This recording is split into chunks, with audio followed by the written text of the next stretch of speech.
BRS Harish రావుపై మంత్రి ఉత్తమ్ కుమార్ రెడ్డి తీవ్ర విమర్శలు చేశారు.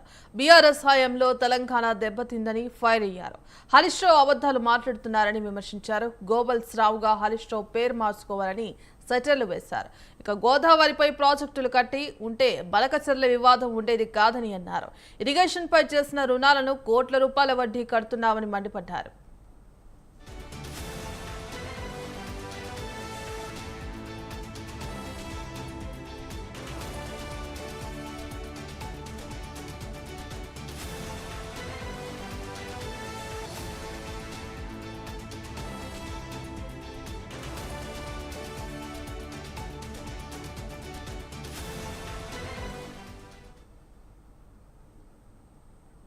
చాలా కాలంగా వాయిదా పడుతూ వస్తున్న స్థానిక సంస్థల ఎన్నికలపై తెలంగాణ హైకోర్టు స్పష్టమైన తీర్పు వెలువరించింది.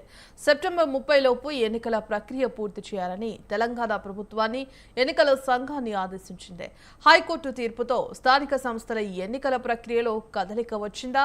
ఈ తీర్పుతో త్వరలోనే ఎన్నికలు రానున్నాయా?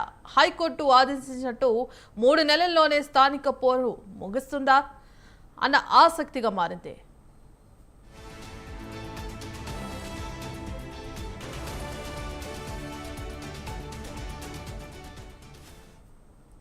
స్థానిక సంస్థల ఎన్నికలు నిర్వహించాలన్న హైకోర్టు ఉత్తర్వులతో గ్రామ పంచాయతీ, ఎంపీటీసీ, జెడ్పీటీసీ ఎన్నికల నిర్వహణలో ఎట్టకేలకు స్పష్టత వచ్చింది. ఇప్పటికే పంచాయతీ సర్పంచ్ల పదవీకాలం పూర్తయి 15 నెలలు గడిచింది. ఎట్టి పరిస్థితుల్లో సెప్టెంబర్ నెలలోగా ఎన్నికలు పూర్తి చేయాలని హైకోర్టు ఆదేశించింది. దీంతో రానున్న 2-3 నెలల్లోనే స్థానిక సంస్థలకు ఎన్నికలు నిర్వహించే అవకాశం ఉంది.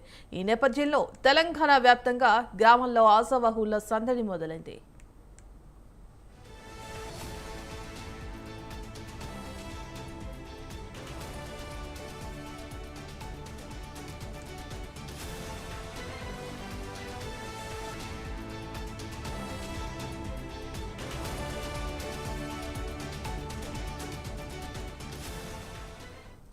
గ్రామ పంచాయతీలకు 2019 జనవరిలో ఎన్నికలు జరగగా గతేడాది ఫిబ్రవరి 2 నాటికి పంచాయతీ పాలక వర్గాల పదవీకాలం ముగిసింది. ఇక ఎంపీటీసీలు, జెడ్పీటీసీల పదవీకాలం గతేడాది జూలై 4న ముగిసింది. సుమారు 7.5 కాలంగా సర్పంచ్లు లేక గ్రామాల్లో పాలన పోసిపోయింది. సకాలంలో ఎన్నికలు చేపట్టకపోవడంతో కేంద్రం నుంచి వచ్చే నిధులు సైతం నిలిచిపోయాయి. గ్రామాల్లో పెద్దగా అభివృద్ధి పనులు చోటు చేసుకోలేదు. చాలా వరకు గ్రామంలో అత్యవసర పనులు మాత్రమే చేపట్టారు. ప్రధానంగా తాగునీరు, పారిశుద్ధ్యం, వీధి లైట్లు, డ్రైనేజీ పనులు తప్ప మిగతా అభివృద్ధి పనులు, శాశ్వత సమస్యల పరిష్కారానికి చర్యలు కరువయ్యాయి. మేజర్ గ్రామ పంచాయతీల్లో పారిశుద్ధ్య నిర్వహణ సైతం అస్తవ్యస్తంగా తయారైంది. పాలక వర్గాలు లేకపోవడంతో వారి స్థానంలో నియమించిన ప్రత్యేక అధికారులు గ్రామంలో అడుగు పెట్టకపోవడంతో గ్రామంలో పరిపాలన మందగించింది. దీంతో పూర్తి భారం పంచాయతీ కార్యదర్శులపైనే పడటంతో వారు సైతం ఏమీ చేయలేక చేతులెత్తేస్తున్న పరిస్థితి తలెత్తుతోంది.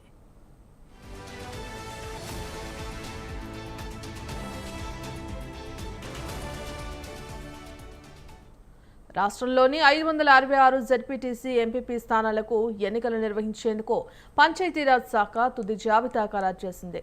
ఎన్నికల నిర్వహణ, రిజర్వేషన్ల అమలుకు అవసరమైన కసరత్తులో భాగంగా ఈ ప్రక్రియకు తుది రూపు వచ్చే పనిలో ఆ శాఖ సిద్ధమైంది. వీటితో పాటు ఎంపీటీసీల స్థానాల సంఖ్య సైతం ఫైనల్ చేసే పనిలో నిమగ్నమైంది. ఇప్పటి వరకు తెలంగాణలో 5,817 ఎంపీటీసీ స్థానాలు ఉండగా ఇప్పుడు ఆ సంఖ్య తగ్గుతోందని అధికారులు స్పష్టం చేస్తున్నారు.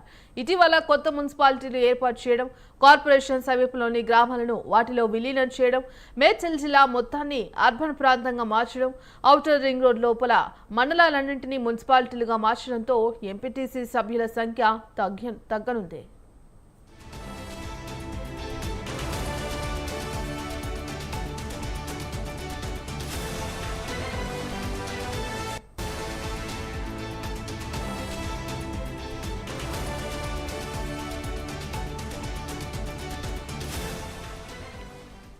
2019లో 32 జిల్లా పరిషత్ చైర్మన్లు 539 జెడ్పీటీసీ ఎంపీపీ స్థానాలకు ఎన్నికలు నిర్వహించారు. ఈసారి 31 జిల్లా పరిషత్ 566 జెడ్పీటీసీ ఎంపీపీ స్థానాలకు ఎలక్షన్స్ జరగనున్నాయి.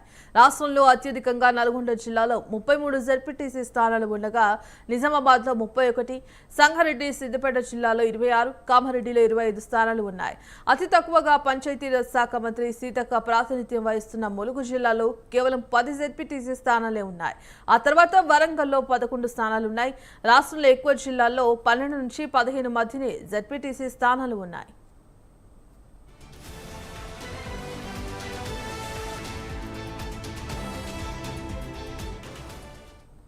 స్థానిక సంస్థల ఎన్నికలను సెప్టెంబర్లోగా నిర్వహించాలన్న హైకోర్టు తీర్పు నేపథ్యంలో ముందుగా ఏ ఎన్నికలు నిర్వహిస్తారన్నది ఆసక్తిగా మారింది. ముందుగా పంచాయతీ ఎన్నికల లేక ఎంపీటీసీ జెడ్పీటీసీ ఎన్నికలు చేపడతారా అన్న దానిపై చర్చ మొదలైంది. అలాగే బీసీ రిజర్వేషన్లను 42% అమలు చేస్తామని రాష్ట్ర ప్రభుత్వం చెబుతున్నప్పటికీ దీనిపై పార్లమెంటు ఆమోదం తెలపాల్సి ఉంది. దీంతో బీసీ రిజర్వేషన్ల అమలు సాధ్యమవుతుందా లేక పాత పద్ధతిలోనే నిర్వహిస్తారన్న దానిపై కూడా సందిగ్ధం నెలకొంది. ఇప్పటి వరకు ఎస్సీ ఎస్టీల జనాభా ప్రాతిపదికన మాత్రమే ఓటర్ల జాబితా అందుబాటులో ఉండేది. రాష్ట్ర ప్రభుత్వం ఇటీవల చేపట్టిన కులగణన ద్వారా బీసీల జనాభా ఓటర్ల డేటా కూడా అందుబాటులోకి వచ్చింది. ఒకవేళ బీసీ రిజర్వేషన్ల అమలుకు ఆమోదం లభిస్తే అదనంగా బీసీ జనాభా డేటా బేస్ ను అనుసంధానం చేయాల్సి ఉంటుంది. ఇందుకు మరింత సమయం పట్టే అవకాశాలు కనిపిస్తున్నాయి.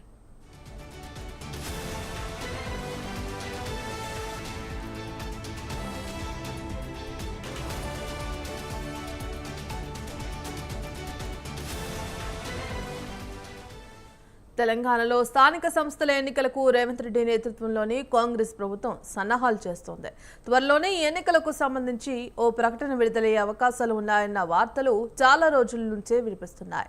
మంత్రివర్గ విస్తరణ పూర్తవడంతో ఈ నెలాఖరులోనే స్థానిక సంస్థల ఎన్నికల ప్రచారం జరిగింది. అయితే రిజర్వేషన్ల కలారు వారి కసరత్తులో కూడుకున్నది కావడంతో ఆలస్యం అవుతోంది.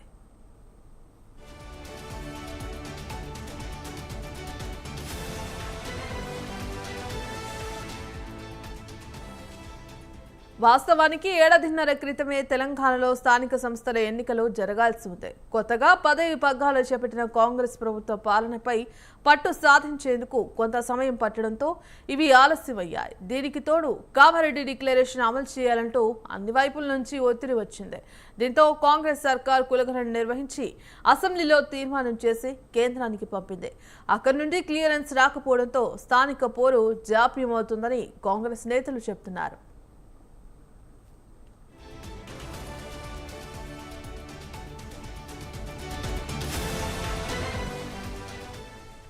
ఓవైపు రాష్ట్ర ప్రభుత్వం స్థానిక సంస్థల ఎన్నికలకు సన్నాహాలు చేస్తున్న నేపథ్యంలో హైకోర్టు తీర్పు ప్రభుత్వానికి ఎలాంటి సందేశం ఇస్తున్నట్లు అన్న విషయంపై చర్చ మొదలైంది.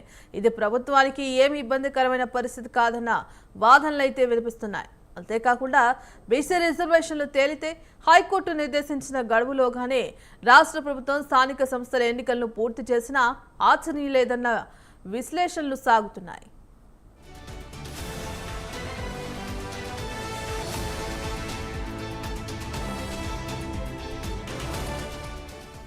మరోవైపు బీసీలకు 42% రిజర్వేషన్ కల్పించేందుకు రాష్ట్ర ప్రభుత్వం ద్విముఖ వ్యూహంతో ముందుకు వెళ్లాలని ఆలోచిస్తున్నట్లు తెలుస్తోంది. న్యాయపరంగా ఎలాంటి అడ్డంకులు రాకుండా ఉండేందుకు తొలుత సుప్రీంకోర్టులో పిటిషన్ వేసే యోచనలో ఉంది. రిజర్వేషన్ల పెంపు అంశం కేంద్రం పరిధిలోనే ఉందని, ఇదే విషయాన్ని సుప్రీంకోర్టులో ప్రస్తావించాలని సీనియర్ న్యాయవాదులతో సర్కార్ సంప్రదింపులు జరుపుతోంది. ప్రస్తుతం తమిళనాడులో 50% కన్నా ఎక్కువగా రిజర్వేషన్లు అమలవుతున్నాయి. దీంతో తెలంగాణకు సైతం అలాంటి వెసులుబాటు ఇవ్వాలని సుప్రీంకోర్టును రాష్ట్ర ప్రభుత్వం రిక్వెస్ట్ చేసే ఆలోచనలో ఉన్నట్టు టాక్.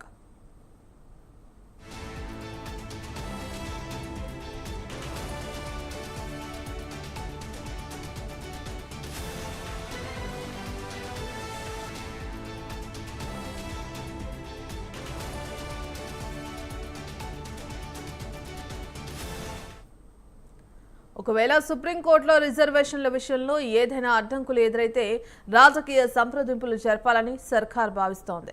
అందుకోసం సీఎం రేవంత్ రెడ్డి స్వయంగా అఖిల పక్షాన్ని పిలిచేందుకు సిద్ధమవుతున్నట్లు సమాచారం. తాము పార్టీ పరంగా బీసీలకు 42% సీట్లు ఇచ్చేందుకు నిర్ణయం తీసుకున్నామని, అన్ని పార్టీలు సైతం అంతే సంఖ్యలో బీసీలకు సీట్లు ఇవ్వాలని ఆయన ప్రపోజల్ పెట్టనున్నారు.